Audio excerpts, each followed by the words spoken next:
and fought for his rights. He's denounced this injustice. He's fought for his rights, and in such admirable, brave ways. You all remember that only about 3 days after he was released, you all remember how first he was taken to El Salvador, taken to one of the most notorious jails in the world, tortured and beaten at the Sequot jail, brought back to the United States, taken to Tennessee, where he was charged, again, unlawfully for crimes he did not commit. Shortly thereafter, the judge there released him, and in the course of 2 to 3 days later, he was forced to appear in Baltimore for a supposed check-in. You all remember what happened in Baltimore, right? Yeah. He was taken in front of our eyes. He was taken again, and in social media, we saw how he was shackled and chained and escorted into an elevator in an office building. Shame! Shame! Shame! And again, why was that? Nothing more and nothing less than to detour you all, send a message to you all, send a message to him, that's what happens when you fight for justice. That's what happens when you stand up for your rights in this country, in this administration. You're going to let that happen? No. Absolutely not.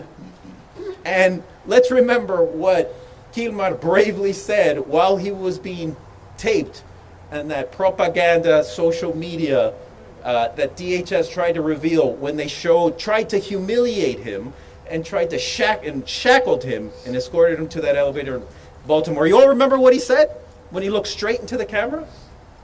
He looked straight into the camera and he said, "Gobierno corrupto," as he was taken to the elevator. Who knows what that means? Corrupt government. And that is what he's fighting against in his own way. They are trying to muzzle him. They are trying to keep him from seeking justice. But are we going to let him? No. Absolutely not. So this is why we are here today, because we're not going to let anything, we're never going to allow any court proceeding to happen in silence.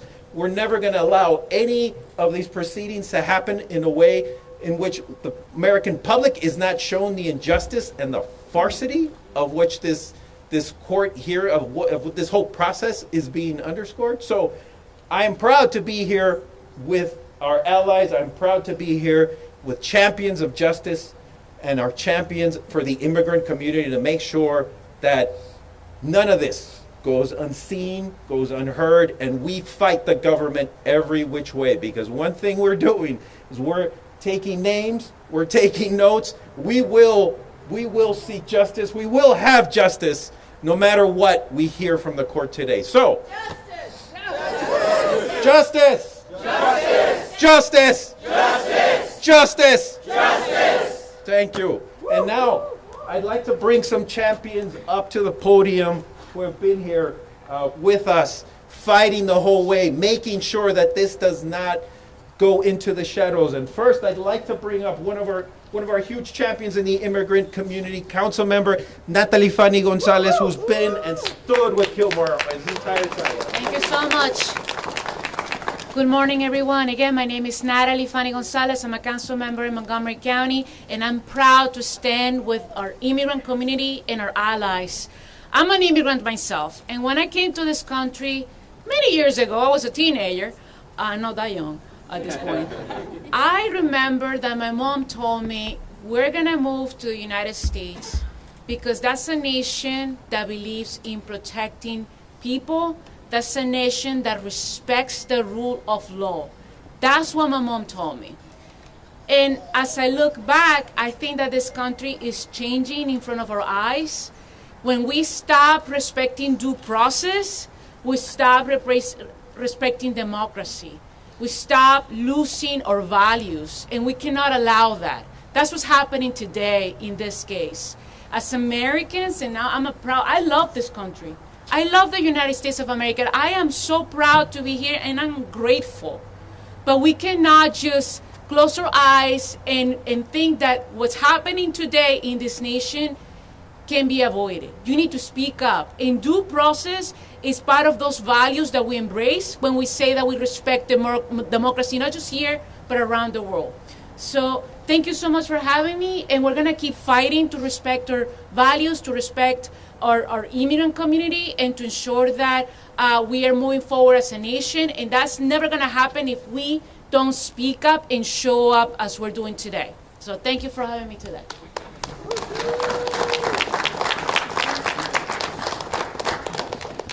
Okay.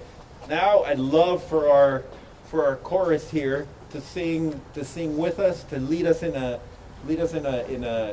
great prayer chair. Yes, that'd be great.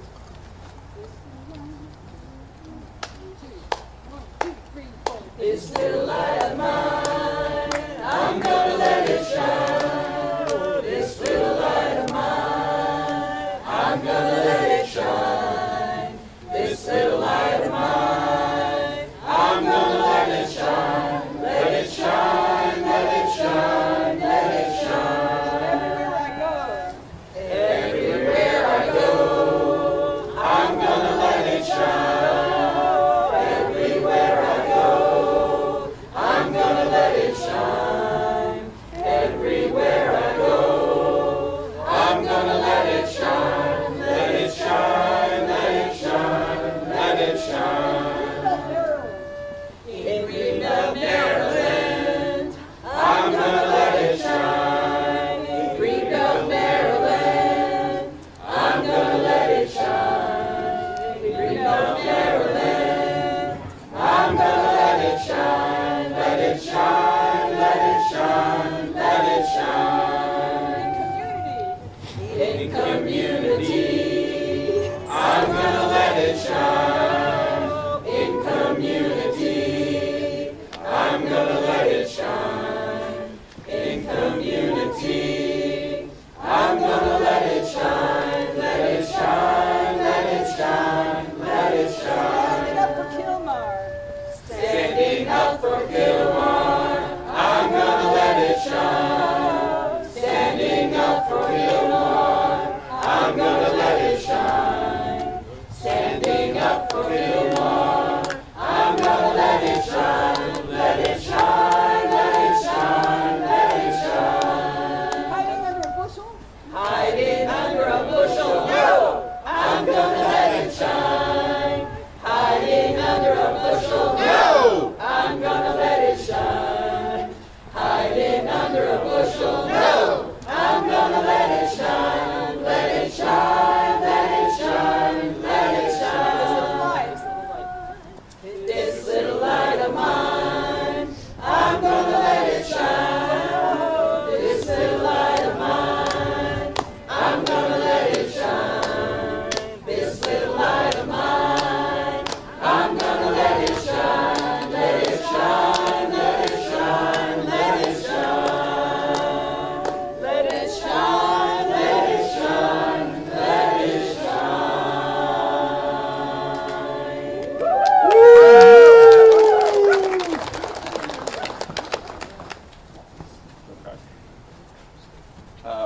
Well, again, thank you so much. In a minute, we're going to ask folks to start moving into the courtroom, because what we would love to see is we would love to see that courtroom packed full of supporters of Kilmar, and they're taking notes, listening to the farcity of the arguments that are going to be in place by this government. And now we would love to have our one of our biggest champions in our state legislature, who's been there with the immigrant community day after day, advocating for our rights and creating victories on a daily basis for our community. And for that, I'd like to bring up State Delegate Gabriela Acevedo.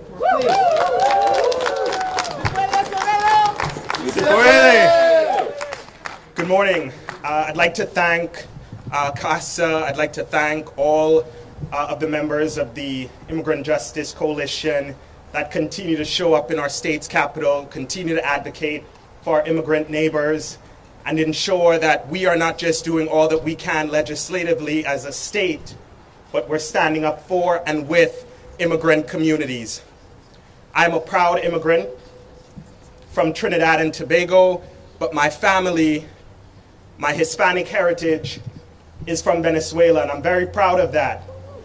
And I recognize that there's so much work that we need to do to fix our intentionally broken immigration system And we see how that is playing out on our streets right now as ICE is becoming an organization that is fulfilling its original function, which is to terrorize communities. It is not keeping us safe, and it is why here in Maryland we have taken legislative actions like passing the Dignity Not Detention Act that bans all ICE facilities in the state of Maryland. It is also why we need to go further and stand with and up for immigrant communities by ending the 287G program to ensure that ICE does not, and any local law enforcement does not cooperate in the terrorizing of our communities. We see what is happening every single day. We've seen what I call Gestapo tactics used by ICE to not just track down but kidnap, in many instances, even U.S. citizens off the street. Each and every one of us have a responsibility to speak up, but we as legislators have a responsibility to act. And so it is why I am proud to support not just ending the 287G program, but making sure that we are not sharing data with ICE so that they can continue to terrorize communities and kidnap people and disrupt communities and break up families. And so today we are not just here to support the family as well as Kilmar Abrego Garcia, but we're here to speak up for all immigrant communities that are being targeted in this moment. That's right. That's right.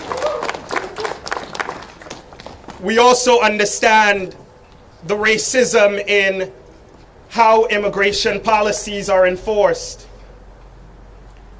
Even though Haitian immigrants make up a small majority of those at our southern border, they make up a large majority of those that are deported. And we all know what is happening in Haiti right now and the political instability that the United States, as a result of U.S. foreign policy, have created conditions and destabilization in Haiti. And so to send Haitian immigrants who are coming here seeking a better life and opportunity as every other immigrant community before them, we are instead targeting communities, deporting them to countries that they have not known. These things are wrong, and so I applaud the leadership of Maryland's U.S. Senator Chris Van Hollen in not just ensuring Kilmar comes back, but the tactics of this administration now is to make an example of Kilmar. And they are using our criminal legal system to not just disparage, but ensure that he is made an example of. And so we are here to stand with his family, to say that in Maryland, we not only stand up and stand with immigrant communities, but if you are going to come and terrorize immigrant communities, our neighbors, you're going to have to come through us first. That's right. And so next legislative session, we're going to make sure that we are focused on an immigrant justice package that protects communities, ensures public safety, and stop what ICE is doing on our streets, but all across America. And we know what they are doing are not just unprecedented and illegal, but the fact that they're doing it while masking their identity. And shame on Republicans. Shame on Republicans who just a few years ago were against the wearing of masks in a global pandemic. That's right. But are willing to condone the masking of so-called law enforcement and federal police who are disappearing and kidnapping people off the streets of Maryland and all across this country. So next legislative session, that's going to be a part of what we do to ensure that no one that claims to be enforcing the law should be shrouding or masking their identity if you intend to do so. And so I will continue to stand not just as an ally, but a co-conspirator for immigrant justice, because this country has to do more to ensure a pathway to citizenship for our communities. That's right.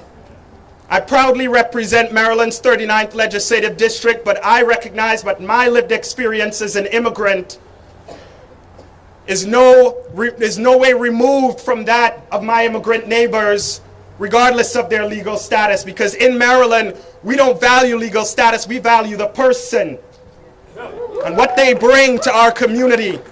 And we see that every single day, not just in terms of what immigrants contribute in taxes, but what they contribute culturally, socially, economically, and culturally to the fabric of our state and this country.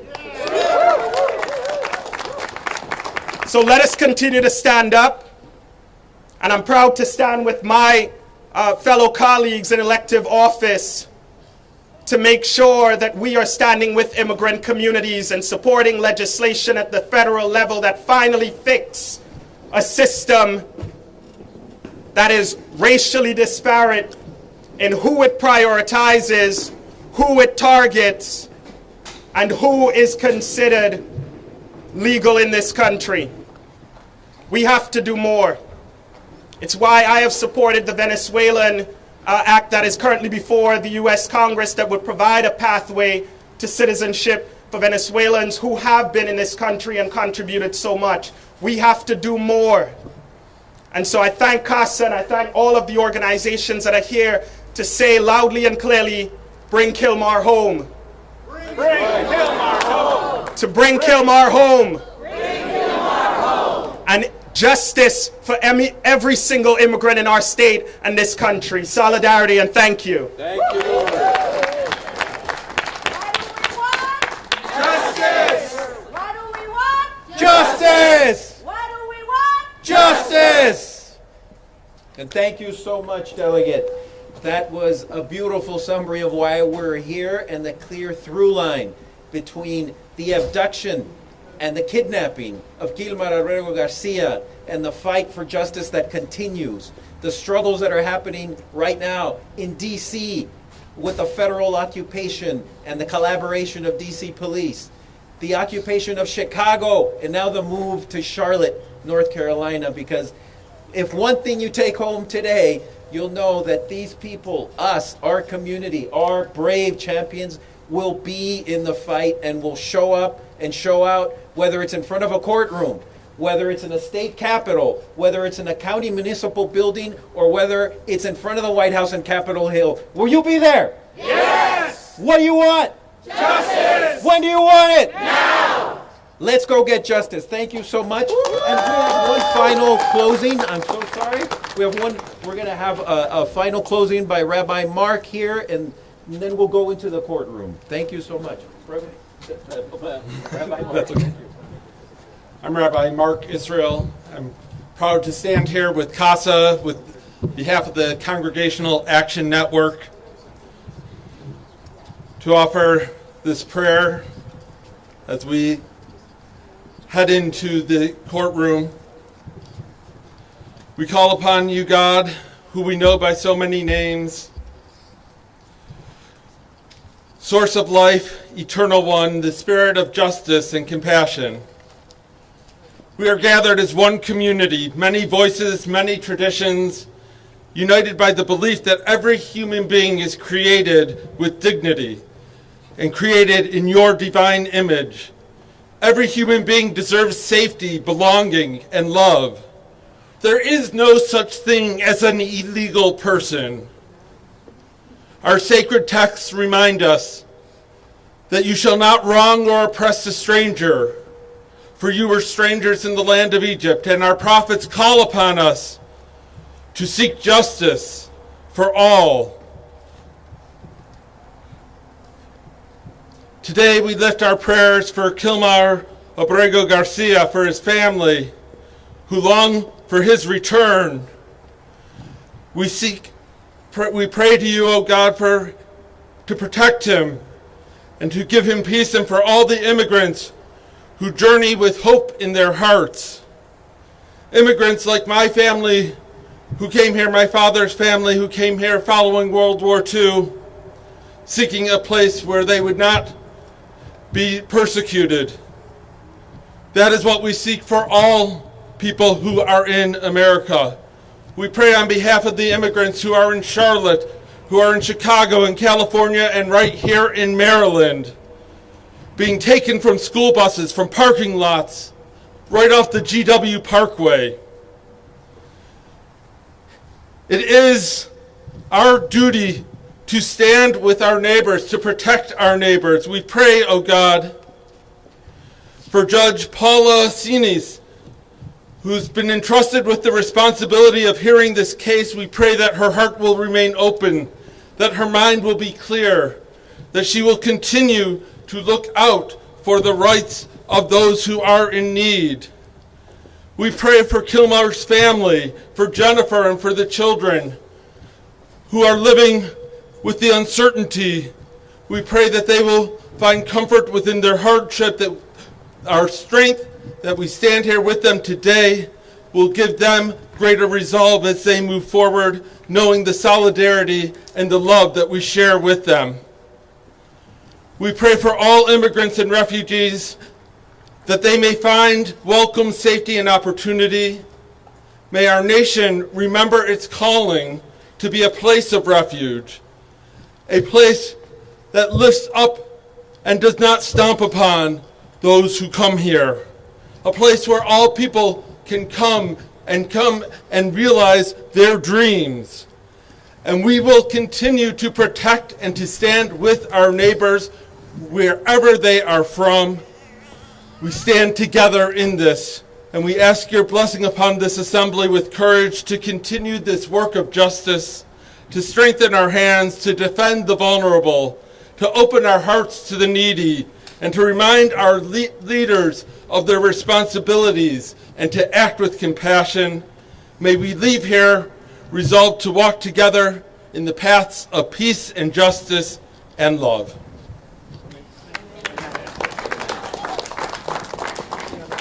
Thank you so much, Rabbi, for those beautiful words. Now, before we go inside, we also ask everybody here to please fill out a postcard directly to Kilmar. You see my colleague there, Kim, and anybody that has a Casa sweater, you can get a postcard from her. These postcards are really important. Our brother Kilmar is really suffering at this time, being isolated in prison, and really is a time of real need. And I know our hearts are full in solidarity with them, so now is our opportunity to send him a personal message to ensure that he feels and hears and reads all the love that is happening out here. Because again, we know he is being imprisoned. Again, we know he is being restricted from being with his family, with his friends, and is suffering enormously at this time. So really appreciate if you can fill out a postcard. And now, again, thank you so much for being here. And let's go in the courtroom and let's show them what justice looks like. Thank you so much for being here.